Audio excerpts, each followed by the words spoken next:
Hello friends, welcome back to my channel. I hope आप सब ठीक होंगे।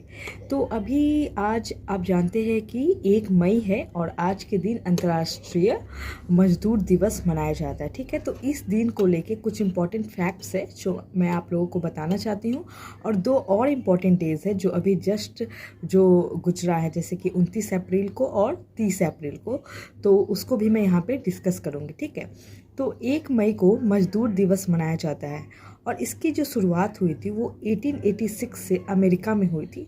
और ये मजदूरों द्वारा जो होता है ना, एक प्रकार का हड़ताल किया गया था कि एक दिन में 8 घंटे का ही कार्य मतलब हो, उससे ज़्यादा मतलब घंटे का कार्य नहीं हो, एक व्यवस्थित एक नियम हो कि एक दिन में 8 घंटे का ही कार्य किया जाए। और भारत में जो इसकी शुरुआत होती है वो आपको 1 मई 1923 से होती है। ठीक है, और ये जो शुरुआत की जाती है वो जो लेबर पार्टी रहती है वो रहती है लेबर किसान पार्टी ऑफ हिंदुस्तान। ठीक है, इनके द्वारा इस दिन यहाँ पे भी इस चीज़ की शुरुआत की गई, जिसके लिए 1 मई को लेबर डे मनाया जाता है। ठीक है, इंटरनेशनल लेबर डे। इस बार की जो थीम है वो देखें तो यहाँ पर भी जलवायु को जो है इंक्लूड किया गया। इस बार की थीम है कि जलवायु परिवर्तन के बीच काम की जगह पे श्रमिकों के स्वास्थ्य एवं सुरक्षा को सुनिश्चित करना। अगर आप जैसे कि सोशल एंड लेबर वेलफेयर जब पढ़ेंगे, लेबर्स के वेलफेयर के जो भी नियम्स है, रूल्स है पढ़ेंगे, तो उसमें आप देखेंगे कि जहाँ पे श्रमिक लोग काम करते हैं, खासकर जो संगठित क्षेत्र है, असंगठित क्षेत्र के मजदूरों के लिए तो बहुत कम ही नियम कानून है। ठीक है, संगठित क्षेत्र के जैसे मजदूर है तो वहाँ पे जो काम करते हैं उनका वातावरण स्वच्छ होना चाहिए, उनके लिए उचित जो शौचालय उसका व्यवस्था होना चाहिए, पानी का व्यवस्था होना चाहिए। फिर से जो अगर बाय द वे उनका कुछ एक्सीडेंट वगैरह हो जाता है तो उनके लिए उन्हें कितना मुआवजा मिलेगा, ये बहुत सारी चीज़ें हैं जो कि वेजेस एक्ट में इंक्लूडेड है। फिर से अगर उनको देखें तो मिनिमम वेजेस एक्ट 1948 है, पेमेंट ऑफ वेजेस एक्ट 1936 है, तो ये सारी चीज़ें उनके लिए रूल्स है।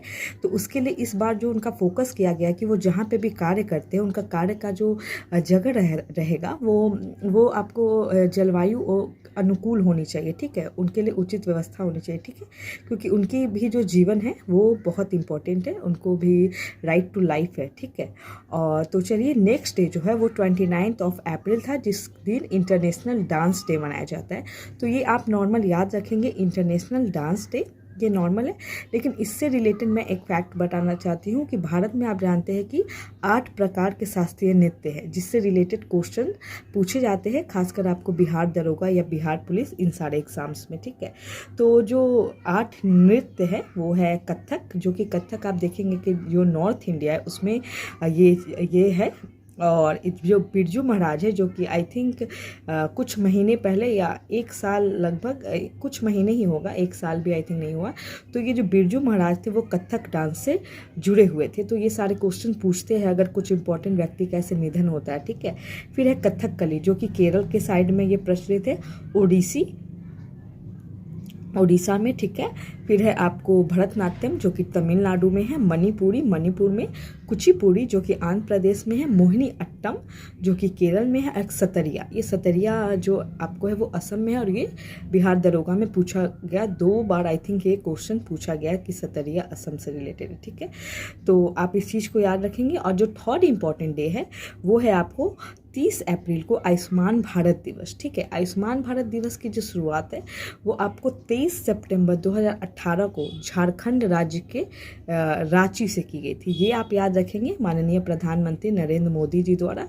और ये जो शुरुआत की गई थी, आपको पता है कि जो भी लोग बिलो पॉवर्टी लाइन आते हैं उनको हेल्थ के से रिलेटेड एक बहुत ही अच्छी सुरक्षा देने के लिए 1 साल में जो भी लोग हैं उनको 5 लाख का ये हेल्प मिलता है, जिससे वो अपना कोई भी निजी या सरकारी अस्पताल है जिस चीज़ में इसकी सुविधा है वहाँ पे वो जाके अपना इलाज करा सकते हैं। तो ये 3 स्पेशल डे था जो मैंने आप लोगों को बताया, और मैं चाहती तो इसको सीधे नॉर्मल भी बता सकती थी, लेकिन फिर भी मैंने इस 3 जो इम्पोर्टेंट डेज थी इससे रिलेटेड कुछ फैक्ट जो एग्ज़ाम में पूछते हैं या पूछे जा चुके हैं मैंने आप लोगों को बताया है। तो आप लोग बताना कि आप लोगों को ऐसे वीडियोस कैसे लगते हैं, और प्लीज़ कमेंट करिएगा। कमेंट करने से होता है ना कि मुझे भी वो मतलब कि अच्छा लगता है कि आप लोग को वीडियो पसंद आ रही है, आप लोग को वीडियोस काम आ रहा है, आप लोगों को कुछ नॉलेज मिल रहा है, तो इससे एक बूस्टअप मिलता है, ठीक है, ताकि आगे मैं इसी तरीके के वीडियोस बना पाऊँ।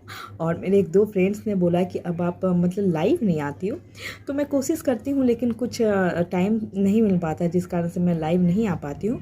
कुछ मतलब खुद का ही पढ़ाई रहता है, कुछ बच्चे हैं जो कि ट्यूशन्स के लिए आते हैं, तो इन सारी चीज़ों को लेकर थोड़ा वक्त नहीं बच पाता है। लेकिन मैं कोशिश करूँगी, और जिस दिन भी मैं लाइव आऊँगी तो मैं सुबह में ही कम्युनिटी के माध्यम से बता दूँगी कि मैं लाइव आ रही हूँ, ताकि आप सब लोग उस समय पे अवेलेबल हो। क्योंकि कुछ स्टूडेंट्स होते हैं ना, कुछ जो हमारे भाई है वो बोलते हैं कि आप किस वक्त आई पता नहीं चला, तो इस चीज़ को लेकर तो मैं जब भी आऊँगी कोशिश करूँगी कि बिल्कुल आऊँ, मैं आप लोगों को बता दूँगी। और आप लोग को ये वीडियोस कैसा लगा प्लीज़ आप लोग बताइएगा। और जो भी स्पीडी का जो सीरीज़ है वो वैसे ही चलता रहेगा, और उससे भी रिलेटेड वीडियोस डेली आएंगे।